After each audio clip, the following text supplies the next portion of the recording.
I saw that there's a gap, between financial education and actually financial freedom. So you see a lot of people, work for 30 years and yet retire into poverty. And the reason is because they lack financial education. So in a young age, getting to have these principles, getting the ideas and mentors who have mentored me through the process, I made it as a mandate for myself to see how I can actually share this knowledge to people so that everyone will be equipped with the financial literacy that's important to be financially free in their life. Wow. What are some of the misconceptions you have noticed business owners have about financial freedom? Well, a business owner might not be financially literate. You understand? Everybody wants to start in business. And in fact, I think 80% of people who claim that they are a business are actually self-employed. Because if your business doesn't have 500 employees, you are not a business yet. You are still a self-employed. The Industry Miner, birthing and nurturing industry giants. Hey there watching. My name is Yusha'u Shehu, a lawyer, business consultant, and serial entrepreneur. I welcome you to yet another episode of the Industry Miner podcast, a platform where we connect you with some of Africa's finest minds, industry leaders, and great business thinkers. Now, before we dive into today's episode, I want you to join our fast-growing community by clicking on the subscribe button and turning on your post notification so you do not miss out on business tips and tricks and different methods to increase your revenue and catapult your business to the highest level. On today's episode, with me in the studio, I have someone who the world can agree is a financial expert on all levels. Now, he is someone who has helped hundreds of businesses structure their finances to ensure sustainability by helping them invest in platforms and different avenues where they can see their investments. Please join me as I welcome Mr. Yusha'u Shehu Umar. Thank you for joining us today, sir. How are you doing? I'm doing great. It's an honor to be here. Thank you for coming all the way from Abuja to join us here. Yeah. We don't take it for granted. Thank you. Yeah. So let me, dive right to business. Yeah. What inspired you to start your company in Mind Finance? A company that is dedicated to helping different people structure their finances. Well, Mind Finance was created, because I saw that there's a gap, between financial education and actually financial freedom. So you see a lot of people, work for 30 years and yet retire into poverty.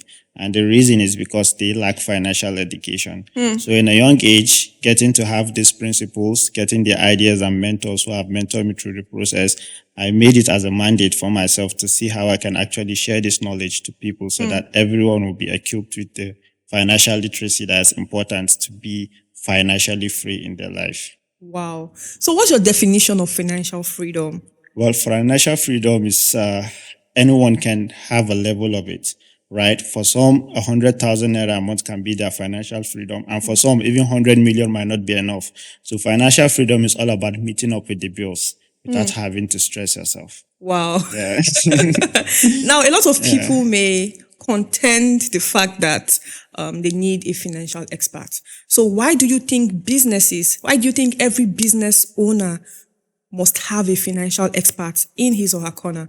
Well, it is paramount because without a financial expert, you might be investing in liability rather than investing in assets, right? So if you don't understand investing in assets that can actually build that business, that liability can overtake your businesses. And we can see a lot of business crumbles because they have too much liabilities. They think they need things that don't bring money for the business.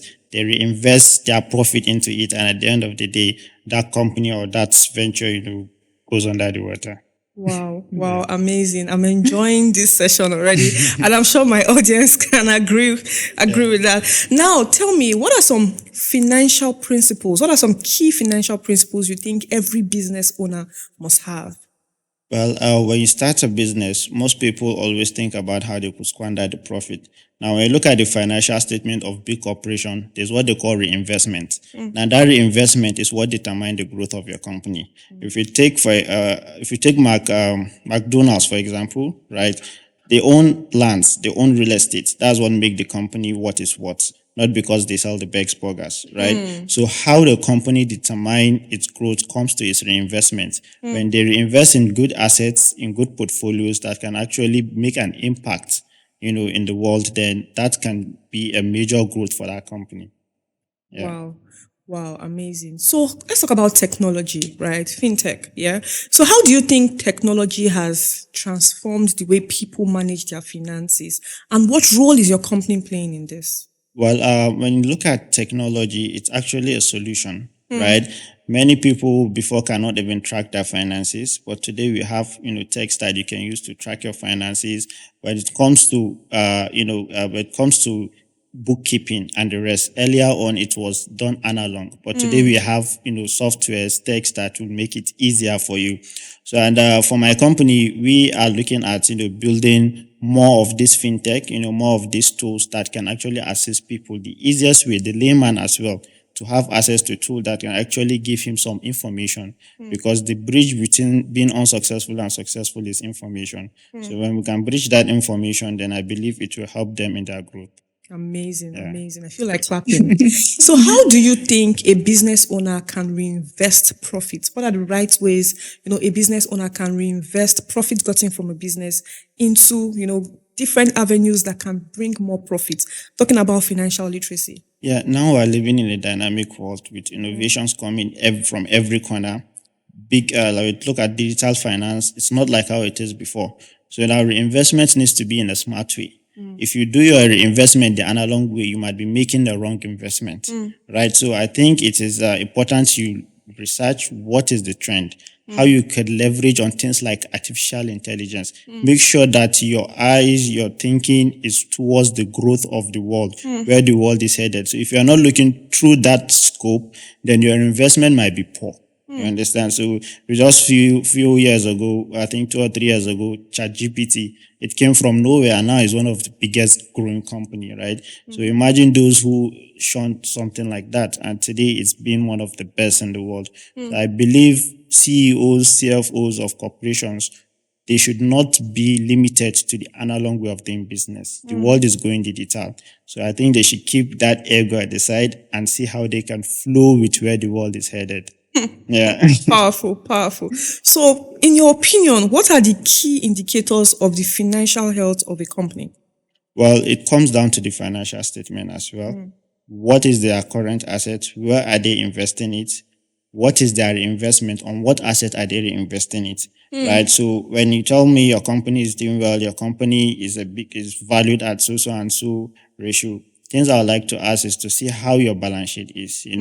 What are the assets you own? Are they tallying with where the future is headed? If you're buying assets that maybe in 2-3 years, it might be nothing anymore. So you can see that means your company is having a problem. If you're investing in companies that don't have a future, meaning they are not moving in line with the growth and globalization of the world at the moment, then you might make a wrong decision. So these are the things I look at when I try to, rate a company that, yes, this company might be doing something great for the future. We take Elon Musk, for example. He's bringing a solution. If you just see recently the robots he launched, that's bringing solutions. So some people would definitely lose their job. Why? Because robots will come and be doing it 24 hours while a human wants to go home after 12 hours.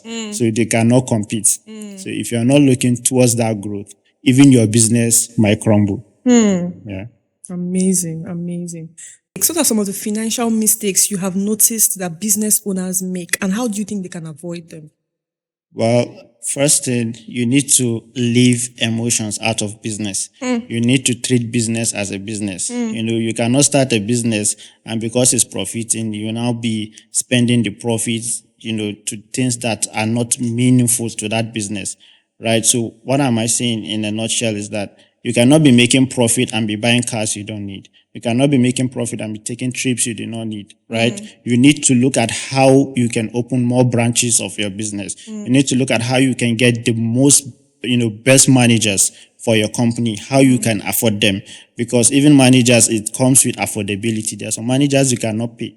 But if you want your business to be growing, you want your business to be perfect, you need to look at how you can actually attract those people and hire them to do the best work for you. So, but you see some business owner immediately they start when the profit is too juicy, they get blind and they just fall on, the pleasure of it and spending it, squandering it for no reason. And when the revenue is now drying up because your business is competing, there are competitions. So if someone take your customer and your business is drying up, you don't have revenue to actually build that business, to the standard of where the others are headed. So you can see that will cause a huge fall for your, company. So I believe always as a business owner, always focus on how you can have the best in your company. And that is where all the great company that are currently living, they have the best with them. And that's what makes them the best. So don't spend your money, don't squander your money, reinvest in your human capital and also in your assets as a company. Thank you very much. I hope you guys are listening because he's spitting some, some verbal gold, and you have to pay close attention to every single thing he has said. Absolutely. Now let's move a bit further. What are some of the latest trends and innovations that you think will change the scope of businesses, will have a great impact in businesses? Of course, I think the world is headed into what is known as tokenization. Tokenization, blockchain technology, those industries are going to take over. Now, when you talk about blockchain technology, first thing is transparency, right? It's automation and how it cannot be counterfeited. And that is why today, the most valuable currency in the world comes from blockchain, which is Bitcoin. It is far valuable than any currency, over 500,000%.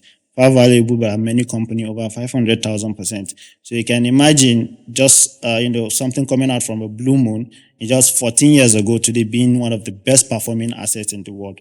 That is under blockchain. So when we talk about tokenization, we have oil, stocks, real estate, businesses being tokenized. Earlier on, how people get funding is that they go to banks, they collect money to run their business. But where the world is headed, people will not need the banks anymore. All they will need is to tokenize that business, and you and I, anybody, a layman, can have a piece of that business, right? So that is where the world is headed. Blockchain is going to disrupt, and any company, any CEO, any great man that is not looking into the scope of what blockchain is doing can be left broke. That's just the truth. Wow. Amazing. Yeah. So, in the line of your business and your many years of experience, what are some of the misconceptions you have noticed business owners have about financial freedom? Well, a business owner might not be financially literate. You understand? Everybody wants to start a business. And in fact, I think 80% of people who claim that they are a business are actually self-employed. Because if your business doesn't have 500 employees, you are not a business yet. You are still a self-employed, right? So the misconception majorly is that they think being self-employed is actually a business, right? So think of how you're bringing solution to people, right? Now let's take Dangote, for example. The richest black man from Africa. This man has employed thousands of people, right? So he can make money even he's not in his office because he's leveraging on them, right? So that makes him a business owner. But someone who, just have maybe 10 employees, 20 employees, they cannot make money when they leave. When they leave, most of those employees might just, not do anything, right? They have to be actively involved, pushing before revenue comes in, right? So I think if you start as an entrepreneur, always look at that aspect of either being a business owner, having over 500 employees, or being an investor, having shares in these companies, right? For me, I'm more of an investor than a business owner minded because I want to share a piece of every company that my money can buy for me, right? Because it takes a great man to own a corporation, right? It is not easy. But as an investor, anytime you invest in these great men, if that company becomes great, you also have a piece of your dividends. So I prefer looking at that scope. Yeah.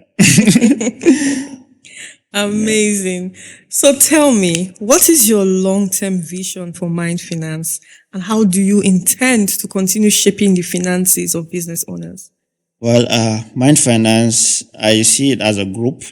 we are going to be entering into different industries. So, but we'll be looking at the industry in scope of digital finance spectrum, looking at it how we could build this company, in where the world is headed, leveraging on blockchain, leveraging on AI, and I see myself in all sectors, to be honest, coming from tech, coming from real estate, coming from farm, agriculture, livestock, oil, because we're going to build a chain that we will tokenize any business that Mind Finance will get into. So I don't say too much about it, but trust me, maybe 10 years from now, I'm thinking we maybe can, 2 years. we can come and talk about how far we have gone already. Amazing. Yeah. Amazing. Now, to wrap up this session, what advice do you have for business owners about how they can quickly attain financial freedom? Well, my advice goes like this: if you are not investing in your, personal development, you're doing it the wrong way, right? Because as a businessman or as a businesswoman, you need to keep educating yourself with information. Some people after graduation they stop studying, and that is when they die. Immediately you stop studying, your business is dead because the competition is studying every second. You understand? So always invest in your personal development and networking. Always network with like-minded people because you don't know who you will meet that will give you an eye opener in a different industry, right? And again, your employees, they are not your slave. They are your friends. So see how you can also invest in them because when their performance is high, then your company performance also will be high. And again, don't eat your profit. Make smart reinvestment so that the valuation of your company can also appreciate as the years goes by. Yeah. Amazing. Hope you have heard everything he said. I'm sure you can agree that this has been an amazing and super insightful session.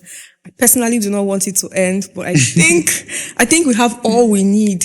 When we know everything we need to know about financial freedom. So please make sure you watch this session over again, because Mr. Umar here has given us a lot of things to think about, giving us different tips on how to reevaluate our finances. And if you want to learn more, please make sure you contact him. I will attach his details in the caption of every post we make about this session. Contact Mind Finance. You can tell that they are very knowledgeable in the game, in the financial structuring game. So you do not want to be left out. Contact Mind Finance to help you structure your business, your finances as a visionary leader and a great business owner so you can attain the highest level of financial freedom. Thank you so much for joining us today, Mr. Umar. My pleasure. Thank Glad you to be so here. much. Thank you Glad to so be here. much. I'm thanking you on behalf of the audience because I'm sure they totally enjoyed this session. Thank you for joining us. Glad to be here. Glad to be here. Now, if you haven't subscribed to our channel, you can tell that you may miss out on future amazing interviews like this one. So make sure you click on the subscribe button and turn on your post notifications so you do not miss out on different tips and tricks on how to attain the highest level of business greatness. Till I see you next time. Thank you.